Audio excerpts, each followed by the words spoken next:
Acne might be gone, but the scars left behind stick around, and they can really affect your confidence. The truth is, not all acne scars are the same, and not all treatments will work.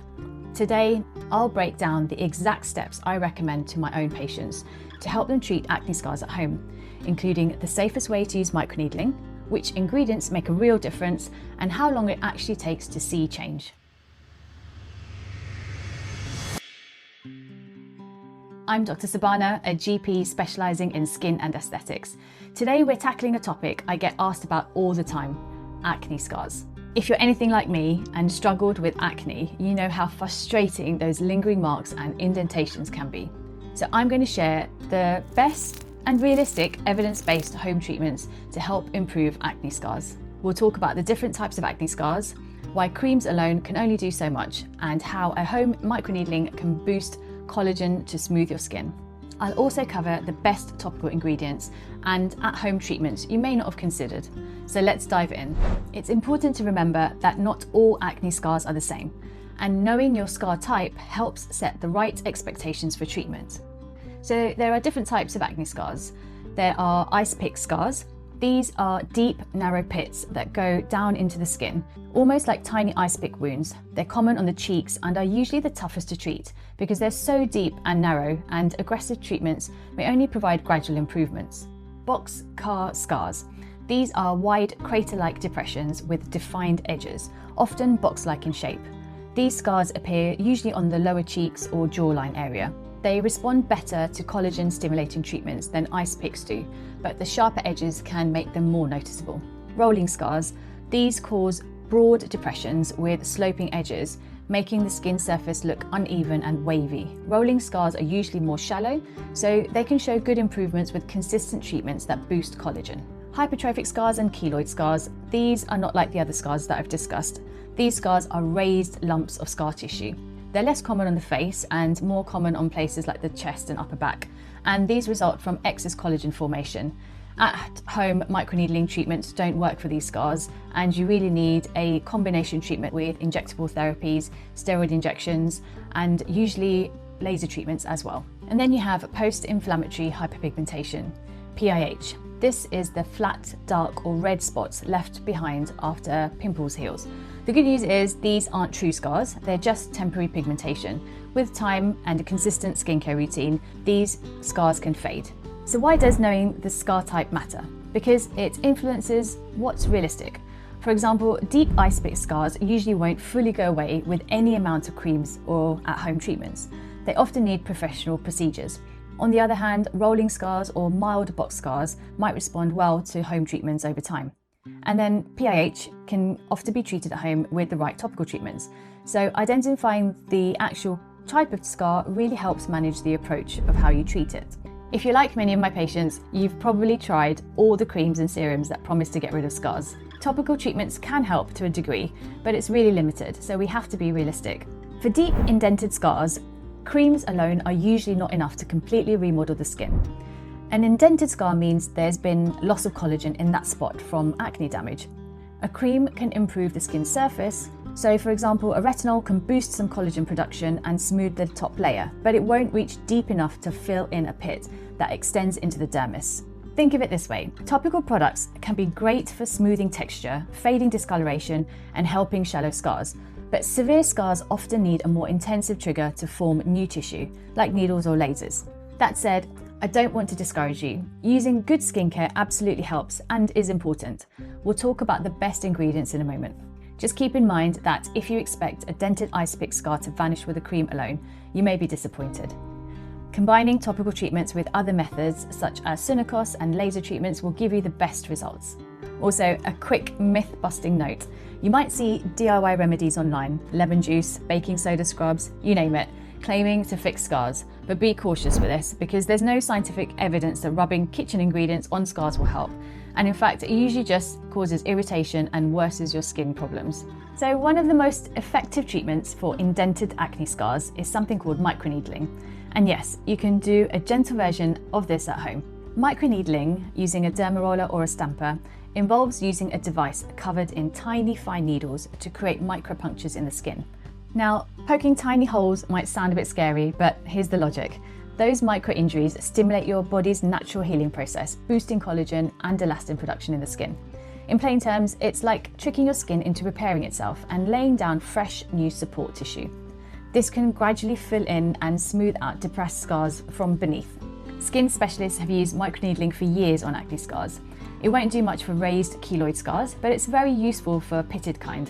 In-office microneedling is more powerful than home microneedling, and it's often paired with other treatments like exosomes, PRP, and other collagen-stimulating products. So you might see quicker improvements when you go and have the treatments done in a clinic versus doing it at home. So what are the at-home microneedling tools? There are two main types, rollers and stamps. Both create micro-injuries to the skin. A dermaroller is a small wheel covered in needles that you roll across the skin.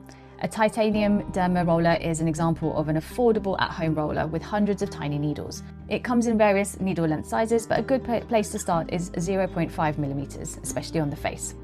A derma stamp, or a microneedling pen device, uses a cluster of needles that you press straight into the skin.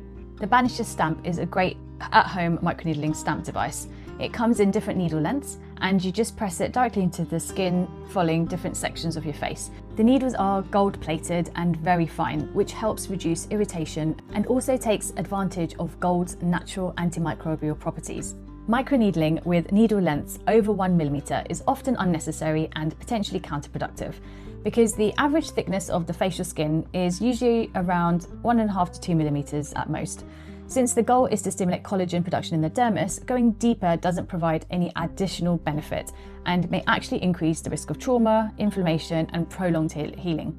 So staying with 0.5 millimeters will reach the most ideal layer of your skin, the dermis, and stimulate the best benefit. Anything much longer than 1 millimeter and above should really be left to the professionals, because deeper needles cause deeper injury, which comes with higher risks of infection and scarring, especially if it's not done correctly. If you're going to try dermarolling or stamping, cleanliness and technique are super important. You'll want to disinfect the tool with a good 70% isopropyl alcohol spray before and after use. Make sure you thoroughly cleanse your face and never roll over active acne or open sores. With a dermaroller, gently roll the device on each area 4 to 5 times, lifting fully off the skin each time, because it will prevent you dragging the roller against the skin. With a stamp, you would press and lift completely and make sure you're doing gentle, slight movements over the skin. It's important that you don't press too hard, let the needles do the work. You might see a bit of redness or pinpoint bleeding, and this is completely fine. After completing the microneedling process, just apply a gentle, non-active ingredient onto your skin. The Banish Kit contains a lovely vitamin C serum that you can apply, or you can just use a good hyaluronic acid moisturizing cream after the procedure. And the most important thing is the next day you need to wear SPF, so sun protection is key. If you want to learn how to microneedle at home safely, then watch this video where I provide a step-by-step demonstration. There'll be a link in the description and at the end. Okay, so you've done your first microneedling session. What now? One thing I emphasize to every patient is be patient. Microneedling is stimulating your skin to rebuild itself, and that collagen remodeling takes time. You might notice a little initial plumping or a healthy glow in the next few days after a session. This is due to slight swelling and increased blood flow. And some people report minor improvements within a few weeks.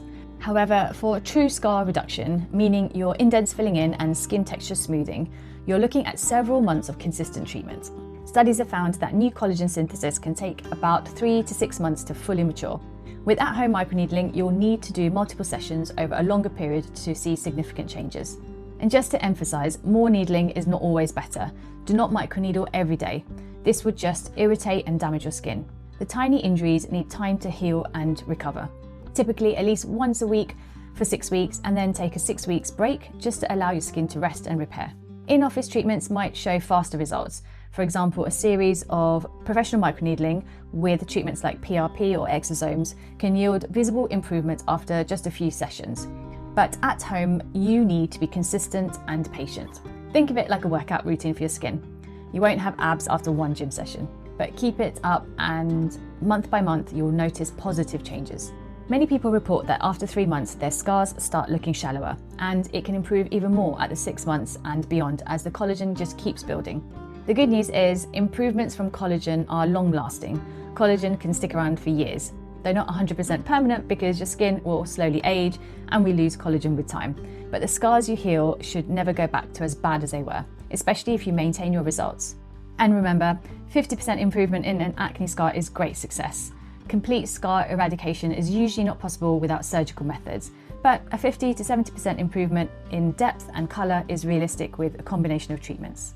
While microneedling works from the inside out by triggering collagen, we also want to work from the outside in with proven topical active ingredients.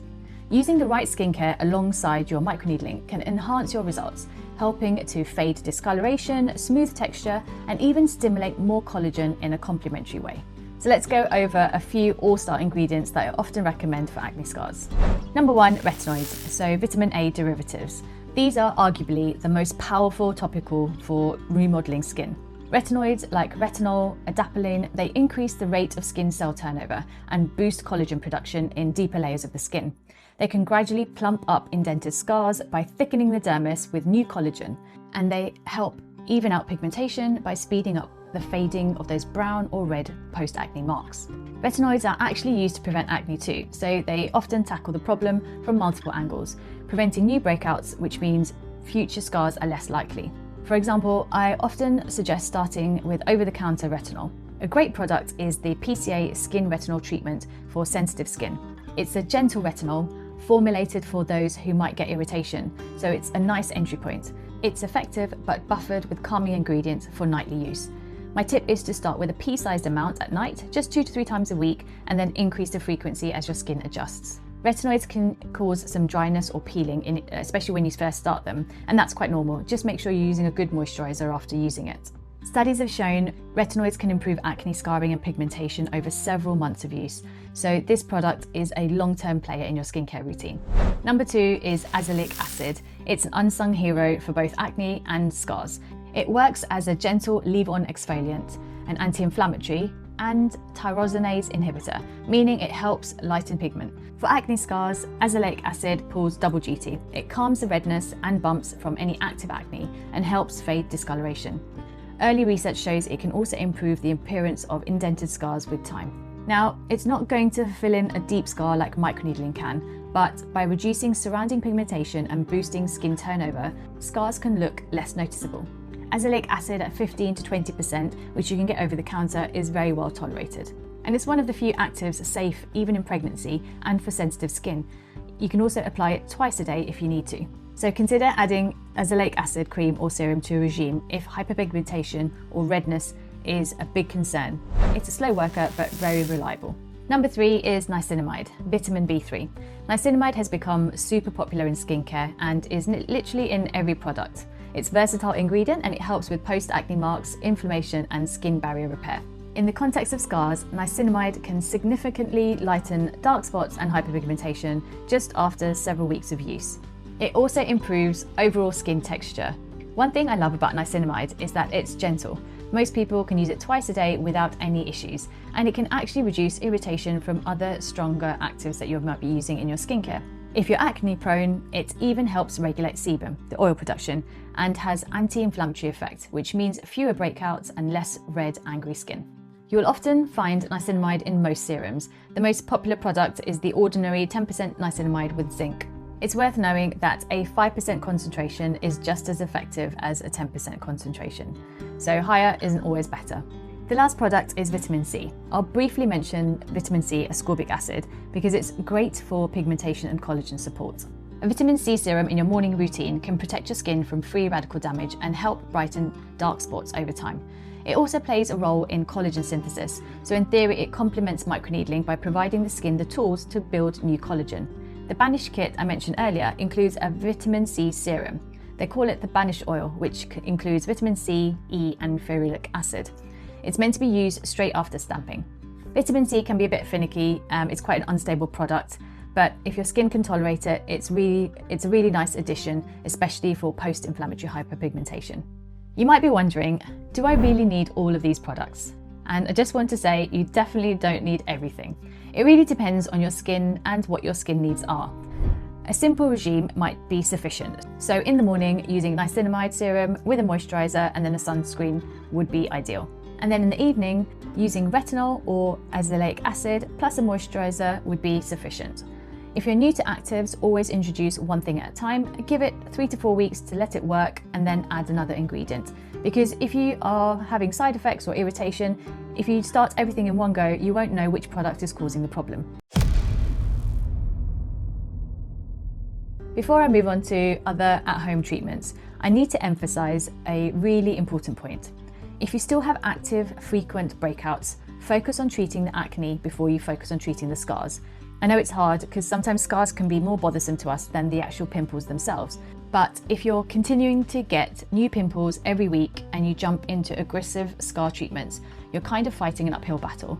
Active acne means ongoing inflammation, and every new cyst or pimple can potentially turn into a new scar. Dermatology guidelines clearly state that scar treatment only should begin once the acne is under control.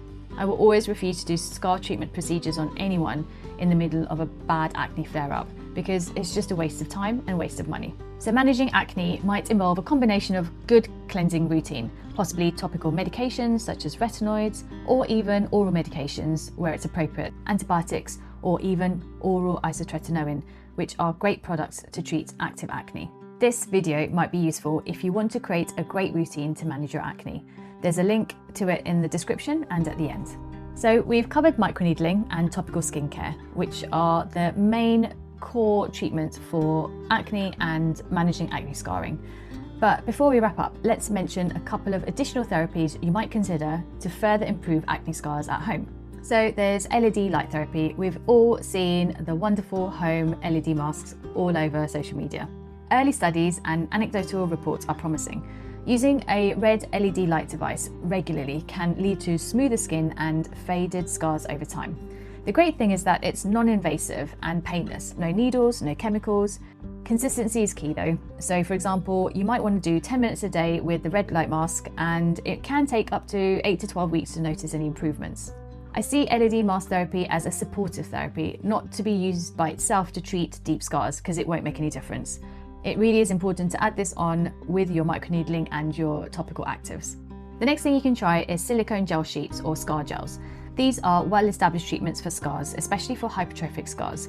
If you happen to have any raised acne scars, maybe on the chest or shoulders, where acne sometimes causes keloid scars, using a silicone sheet or a gel every day can help to flatten and soften those scars. The way these products work is by hydrating the scar tissue and possibly signalling the skin to stop overproducing collagen.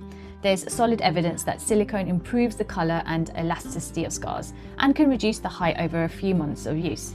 Now, on depressed scars, silicone sheets won't fill them in, since those are due to lack of collagen rather than having excess. So I wouldn't prioritise silicone for typical facial pitted scars. But I wanted to mention this product in case you have both scars. It's cheap, it's easy, and it's worth a try. Just be sure to use medical grade silicone products and apply them as directed. So usually it's at least 12 hours of wear a day for the sheets and twice a day for the gels. Sun protection. I cannot stress this one enough. Sunscreen is your best friend when dealing with scars. Think of sunscreen as not just prevention, but an active part of treatment. UV rays darken hyperpigmentation and can even slow down the healing process of scars. On the flip side, regular sun protection allows scars to remodel and fade without setback. So daily use of broad spectrum sunscreen is mandatory. Apply every morning as the last step in your skincare routine and reapply every 2 hours if you're outside all day. If you have a deeper skin tone and struggle with dark spots, consider a sunscreen that contains iron oxides. Often these are in tinted sunscreens. These block visible light, which can also help hyperpigmentation. Trust me, all that microneedling and creams in the world won't do much if you're frying your skin in the sun unprotected. Sunscreen keeps the gains that you've made and prevents new discoloration. Finally, remember the basics of healthy skin. A balanced diet, staying hydrated, and not smoking. They all contribute to better skin healing. Smoking, for instance, depletes collagen and slows wound healing, which could hinder scar improvement. So a healthy lifestyle is the foundation for all these treatments to work optimally. Remember, improving acne scars is a journey. You're encouraging your skin to rebuild itself, and that takes time. But with a bit of dedication, you absolutely can see a meaningful difference. Thank you for watching.